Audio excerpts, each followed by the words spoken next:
The Globe and Mail is a weird duck, man. It really is. So some of their content is behind a paywall, some of it's not, and in some rare cases, the same piece of content is both behind a paywall and not behind a paywall. I came across this article a little while ago. If I try to look at it on my phone, I can see it no problem. If I try to view it on my computer, I'm not allowed unless I agree to pay $1.50 a week during their flash sale. Anyway, this whole thing is about how the government is proposing some changes to the EAP withdrawals.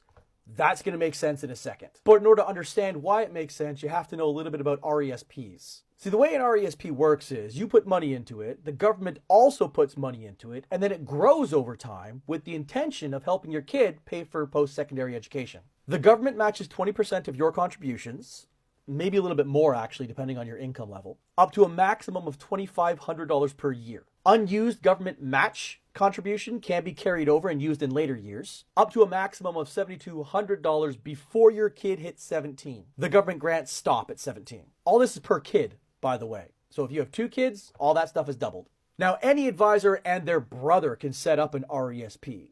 The dicey part is where your kid tries to take the money out. Not everybody knows how to do that in a tax-efficient way.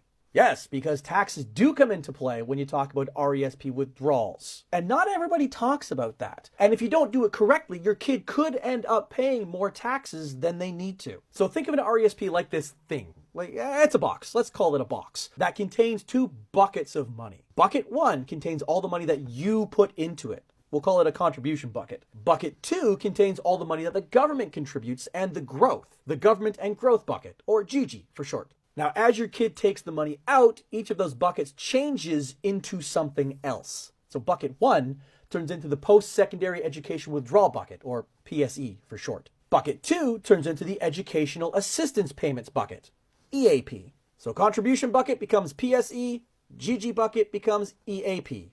Makes perfect sense, easy to follow, right? Now, anything that comes from the EAP bucket is taxable to your kid. Anything that comes from the PSE bucket isn't. So as much as you can, it's probably a good idea to take as much money from the EAP bucket first. Now, I know what you're thinking. Mike, that's the taxable amount. Why the hell would I want to take money out of that? Fantastic question. I'm glad you're here. And you are correct. That is taxable. But students, especially in their first couple of years, don't usually pay very much in taxes. A lot of time they barely have any income and they have a ton of tax deductions and tax credits. Think about it. Tuition, books, moving expenses. So you want to pull as much of the EAP out as early as possible because even though it's taxable, they may not actually end up paying tax on it. And then later on, let's say they get a higher paying job as they kind of further on their education and taxes become more of a thing, they can draw money out of the PSE. And actually, depending, you might have a couple of other options with the PSE, but again, none of it is taxable. So why does all of this matter? See, historically, it's been $5,000 that you're allowed to pull out of the EAP in the first 13 weeks of school, but they're looking at changing that to $8,000, which is a good thing because it means you'll be able to pull more EAP out earlier.